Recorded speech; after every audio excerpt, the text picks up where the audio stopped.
It's your boy, Jim CB. Welcome back to the channel. You can like, share, subscribe, hit that notification bell, man, and we are back with another clip, another video, and some things to get into with our thoughts, man. Stay tuned for the commentary, and I'll be with you shortly. So recently, the grandson of the the gentleman who shot and attempted to unalive Ralph Yarl, he stated that his grandfather was basically a racist, man, and I don't know how much clearer it can get, and this guy's like looks to be anywhere between 70 and 90 years old, and he's passing judgment on a young man who just mistakenly knocked on the wrong door, who was coming to pick up his siblings. Now, I don't really like to speak on things like this because it's more so you don't want your brand to become a thing of political situations, but I feel the need to because as a black man, we're dealing with a right and wrong situation. And we can't keep continuing to allow people to be cancers to what American society could be. Um, there should be no racial barriers in this country. There shouldn't be any systemic racism in this country. Racism should not exist in this day and age because America is now a melting pot of different races, different genders, different beliefs and ideologies. So we must hold those accountable who want to stop the progress. Because at the end of the day, this is not the 1800s, this is not the 40s, this is not the 50s, this is not the 60s nor the 70s. This is the 2020s, not the 10s, not the 90s. We should be moving well beyond and well past the BS and the hypocrisy in this country. And a lot of people don't understand that there are certain things that you cannot do. Every man should be able to walk down the street the same way without fear of violence or negativity based upon what you look like.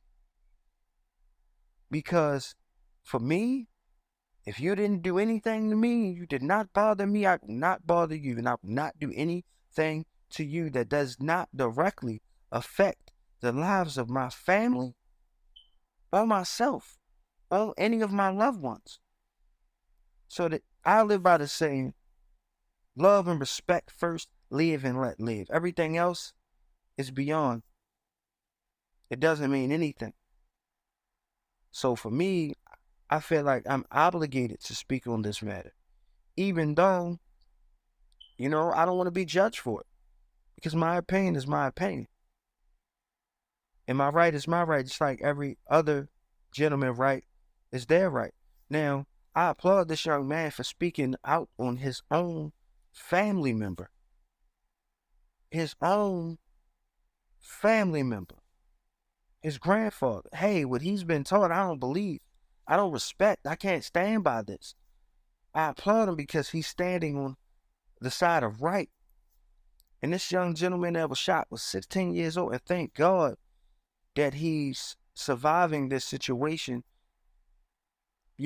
as best as he can. Now, he's still in recovery, but he's woke from the pictures I saw and things like that. He was sitting next to his lawyer.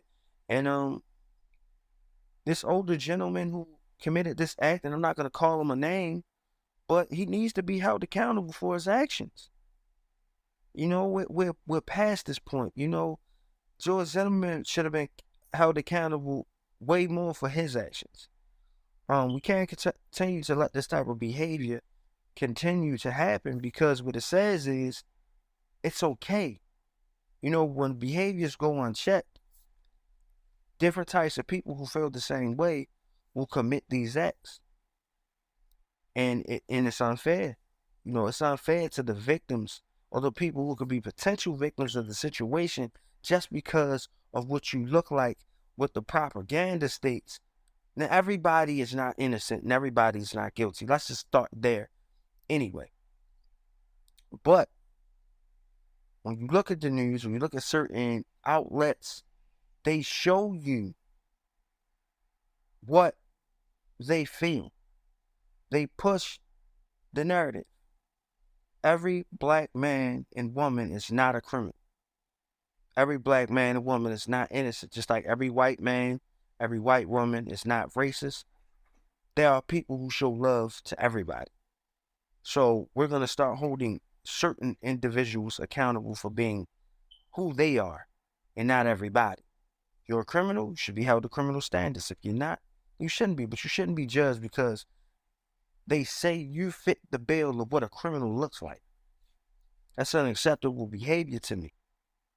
So as media, we have to be careful of the things that we put out in society.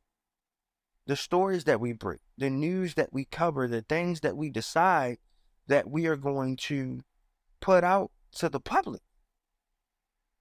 And some of these things that people decide to do, I find very disrespectful.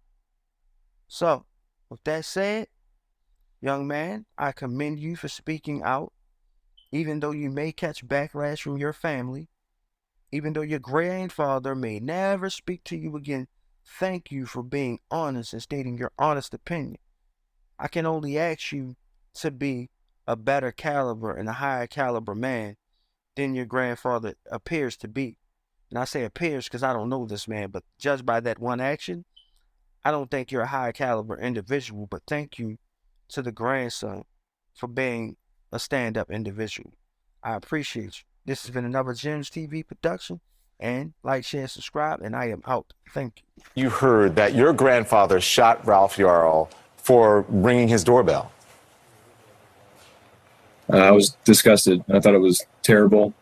Myself and my family stand with Ralph Yarl and seeking justice. This is a horrible tragedy. It never should have happened. Folks are going to want to know, why are you speaking out and apparently against your grandfather? It's the right thing to do. This country happens over and over again where people get away with killing unarmed, innocent black people. And I would have had the same energy for any other case like I've had over and over again in this country, like I said. But so it's the right thing to do. People need to speak out and not make any excuses for this kind of behavior and this violence. So you said for killing innocent black people. The prosecutor in this case has suggested that there was a racial component to it. Do you believe your grandfather is racist? I believe he holds racist tendencies and beliefs. Why do you say that? He's just a stock American Christian male. It's older, that's just how they are. It's the conspiracies and weird random racist things they say, and it doesn't make sense, but they're just scared. Now, listen, you're generalizing a lot here about, you said, older Christian white males, but what do you mean by that? What do you mean they're scared? Talk to me more, please. It's just I feel like a lot of people of that generation are caught up in this 24-hour news cycle of fear and paranoia perpetuated by some other news stations, and he was fully into that, sit and watch Fox News all day, every day, blaring in his living room. And I think that stuff really kind of reinforces this negative view of minority groups and leads people to be it doesn't necessarily lead people to be racist, but it reinforces and galvanizes racist people and their beliefs. Has he always been this way, or is this something new? I feel like he's been pretty conservative for a long time, which is fine. And feel like in the last 5 or 6 years, it's really ramped up. He was a huge Trump supporter, and between that and then the galvanizing that people have been feeling lately with politicians and ideologues co-signing, violence and domestic violence, domestic terrorism, and even pardoning people who murder other people for differing political beliefs.